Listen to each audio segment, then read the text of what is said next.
اچھا جی، بسم اللہ الرحمن الرحیم۔ آج ہم پڑھیں گے فضائل ذکر سے کہ ذکر کی فضیلت کیا ہے۔ تو یہ سورۃ بقرہ کا رکوع نمبر 18 کی آیت ہے۔ پس تم میری یاد کرو، یعنی میرا ذکر کرو، میں تمہیں یاد رکھوں گا، اور میرا شکر ادا کرتے رہو اور ناشکری نہ کرو۔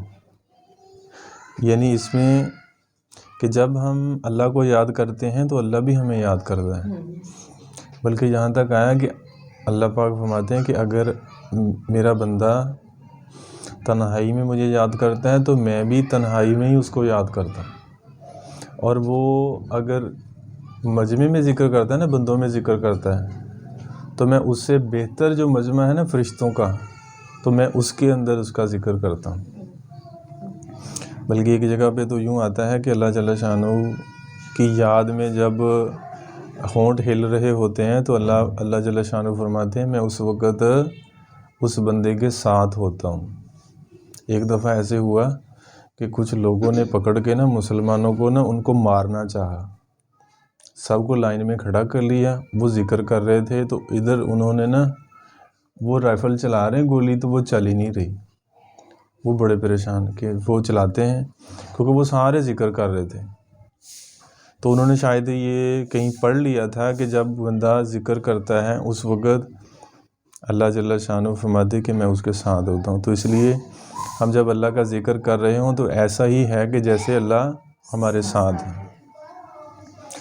یہ سورۃ بقرہ کا رکوع نمبر 25 میں ہے کہ پھر جب تم حج کے موقع میں عرفات سے واپس آ جاؤ تو مزدلفہ میں ٹھہر کر اللہ کو یاد کرو۔ وہاں پہ رکنے کا حکم ہے، رات وہاں قیام کرتے ہیں۔ وہاں میں نے دیکھا ہے کہ وہاں نا حضرت آدم علیہ السلام کی جو اہلیہ ہیں، اماں حوا جس کو کہتے ہیں، ان کی وہ وہاں رہائش ابھی بھی وہاں پر محفوظ ہے۔ باہر مطلب گیٹ لگا ہوا ہے، تو بلکہ اس کے آگے چھوٹی سی نا مطلب کہ دیوار کی ہوئی انہوں نے۔ اور اس طرح یاد کرو کہ جس طرح تم کو بتلا رکھا ہے، در حقیقت تم اس سے پہلے محض ناواقف تھے۔ اور اس کے بعد آگے سورۃ یہی بقرہ کا رکوع نمبر 25 ہے۔ اور پھر جب تم حج کے اعمال پورے کر چکو تو اللہ کا ذکر کیا کرو جس طرح تم اپنے آباء و اجداد کا ذکر کیا کرتے ہو۔ جدو اسی کسی سے بیٹھی ہوئی نا کہ دیکھا میرا دادا ادھا سی، میرا ابا ایسے کرتا تھا یا میرا دادا ایسے کرتا تھا۔ اپنے بڑوں کی باتیں کہیں آپ بیٹھ جائیں نا، وہ اپنے بڑوں کی باتیں کر رہے ہوتے ہیں، ان کی تعریفیں کر رہے تھے، ان کی تعریفوں میں رطب اللسان ہوتے ہیں۔ ہمارے اپنے دادے کی ابھی تک جو ہے نا وہ پتہ چل جائے نا کہ یہ فلاں کے ہیں تو وہ تعریفیں شروع کر دے، اچھا یہ مامدین دا پوتا، تو شروع کر دیتے ہیں باتیں۔ بلکہ اللہ کا ذکر اس سے بڑھ کر ہونا چاہیے، یعنی کہ وہ کہہ رہے جیسے آپ اپنے بڑوں کو یاد کر کے ذکر کرتے ہو نا، تو اللہ کا ذکر تو اسے زیادہ کرنا چاہیے۔ جو لوگ اللہ کو بھی یاد کر لیتے ہیں ان میں سے بعض تو ایسے ہیں جو اپنی دعاؤں میں یوں کہتے ہیں کہ اے پروردگار ہمیں تو دنیا ہی میں دے دے، سو ان کو جو ملنا ہوگا دنیا ہی میں مل جائے گا، ان کو آخرت میں کوئی حصہ نہیں۔ بعض آدمی تو یوں کہتے ہیں کہ اے ہمارے پروردگار ہم کو دنیا میں بھی بہتری عطا فرما اور آخرت میں بھی بہتری عطا کر۔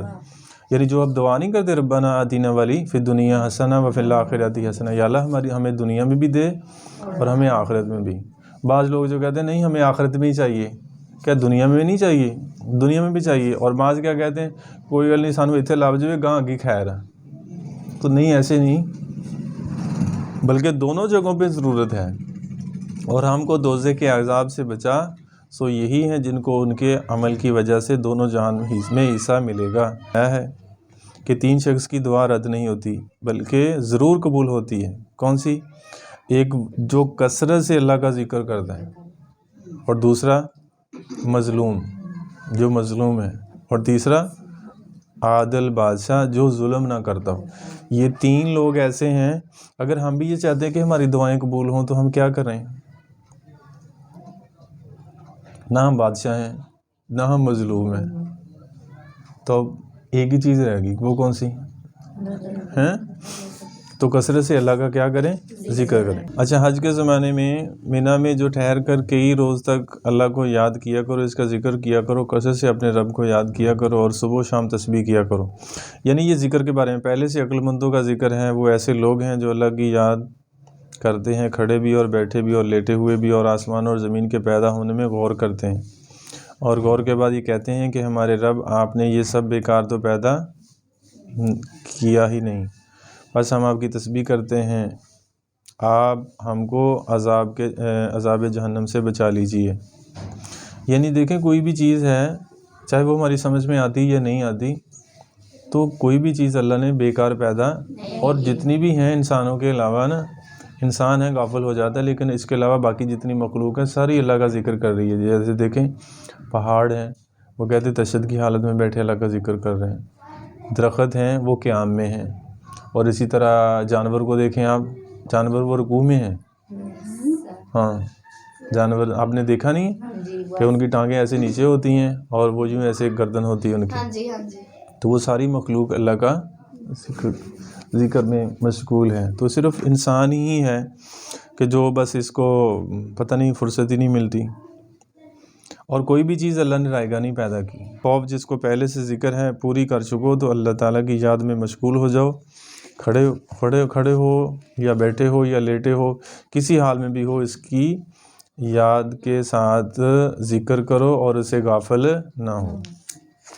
تو آگے پھر سورۃ النساء کے اندر ہے منافقوں کی حالت کا بیان ہے، اور جب نماز کو کھڑے ہوتے ہیں تو بہت ہی کاہلی سے کھڑے ہوتے ہیں، پھر لوگوں کو اپنا نمازی ہونا دکھلاتے ہیں۔ یعنی ہم نے جب نماز پڑھنی ہے تو کسی کے دکھاوے کے لیے نہیں پڑھنی، نہیں تو کوئی ثواب ہی نہیں ملے گا۔ ثواب جب نیکی کا کام کرنا ہے تو کسے لینا چاہیے؟ اور جب بیچ میں دکھاوا آ جائے گا تو پھر کہے گا ٹھیک ہے، جس کے لیے کیا تھا نا آپ ثواب اسی سے جا کے لے لیں۔ پھر صرف لوگوں کو اپنا نمازی ہونا دکھلاتے ہیں اور اللہ کا ذکر بھی نہیں کرتے، مگر یوں ہی تھوڑا سا۔ اچھا، یہ آگے سورۃ مائدہ کا ہے۔ شیطان تو یہی چاہتا ہے کہ شراب اور جوئے کے ذریعے سے تمہیں آپس میں عداوت اور بغض پیدا کر دے اور تم کو اللہ کے ذکر اور نماز سے روک دے۔ اب بھی ان کو بری چیزوں سے باز آ جاؤ گے۔ آگے سورۃ نام کے اندر ان لوگوں کو اپنی مجلس سے علیحدہ نہ کیجیے جو صبح و شام اپنے پروردگار کو پکارتے ہیں۔ یعنی جو نیک لوگ ہیں نا ان کے پاس بیٹھیں، کہتے ہیں ان کو اپنے سے علیحدہ نہ کرو، جس سے خاص اس کی رضا کا ارادہ کرتے ہیں، اور پکارا کرو اس کو، یعنی اللہ کو خاص کرتے ہوئے اس کے لیے دین کو۔ اس کے بعد تم لوگ پکارتے رہو اپنے رب کو عاجزی کرتے ہوئے اور چپکے بھی، بے شک۔ اب دیکھو نا، سبحان اللہ کہا تو آپ سب نے سنا، آپ منہ میں بھی آپ کہتے ہیں، اب بھی میں نے سبحان اللہ کہا لیکن سنا نہیں، لیکن کہتے ہیں جو آپ آواز میں کہتے ہو اور اس کی نسبت جو آپ نے دل میں اللہ کو یاد کیا ہے 70 گنا افضل ہے۔ یعنی اس کو کہتے ہیں ذکر خفی، جو آپ نے اللہ کا ذکر دل میں کیا، اس کا ثواب اس سے زیادہ ہے جو آپ زبان سے دوسرے کو سنا یا آپ کے کانوں کو سنا۔ سمجھ رہے ہیں؟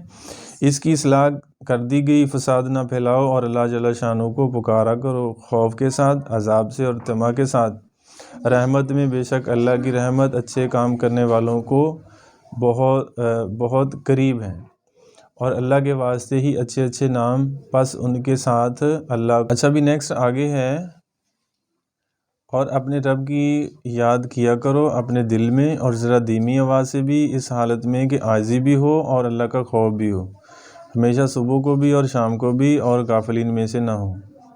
یعنی اللہ کا ذکر ضروری ہے صبح اور شام، یعنی مطلب کہ اللہ کا، بلکہ کہتے ہیں کہ اللہ کا ذکر لازمی کرنا چاہیے، نہیں تو ایسے ہی ہے کہ جیسے ذکر کرنے والے کی مثال تو زندہ کی سی ہے اور نہ کرنے والے کی مثال مردہ کی سی۔ بلکہ فضائل ذکر میں آپ نے پڑھا بھی ہے شاید۔ ایمان والے تو وہی لوگ ہیں جب ان کے ساتھ اللہ کا ذکر کیا جاتا ہے تو اس کی بڑائی کے تصور سے ان کے دل ڈر جاتے ہیں، اور جب اس پر اللہ کی آیتیں پڑھی جاتی ہیں تو ان کے ایمان کو بڑھا دیتی ہیں اور وہ اپنے اللہ پر توکل کرتے ہیں۔ آگے ان کی نماز وغیرہ کے ذریعے کے ذکر کے بعد ارشاد ہے، یہی لوگ سچے ایمان والے ہیں، ان کے لیے بڑے بڑے درجے ہیں ان کے رب کے پاس، اور مغفرت ہے اور اللہ کی روزی۔ آگے ہے جی اور یہ صورت رعد کے اندر ہے، جو شخص اللہ کی طرف متوجہ ہوتا ہے اللہ اس کو ہدایت فرماتے ہیں، اور وہ ایسے لوگ ہوتے ہیں۔ رونق سے یہ مراد ہے کہ رئیس مسلمان ہو جائیں تو اسلام کو فروغ ہو، اور ایسے شخص کا کہنا نہ مانے جس کا دل ہم نے اپنی یاد سے غافل کر رکھا ہے اور اپنے خواہشات کا تابع ہے، اور اس کا حال حد سے بڑھ گیا ہے۔ آگے ہے، اور ہم دوزخ کو اس روز یعنی قیامت کے دن کافروں کے سامنے پیش کر دیں گے جن کی آنکھوں پر ہماری یاد سے پردہ پڑا ہوا تھا۔ تو اللہ سے دعا ہے کہ اللہ ہمیں اپنا ذکر کرنے کی توفیق نصیب فرمائے۔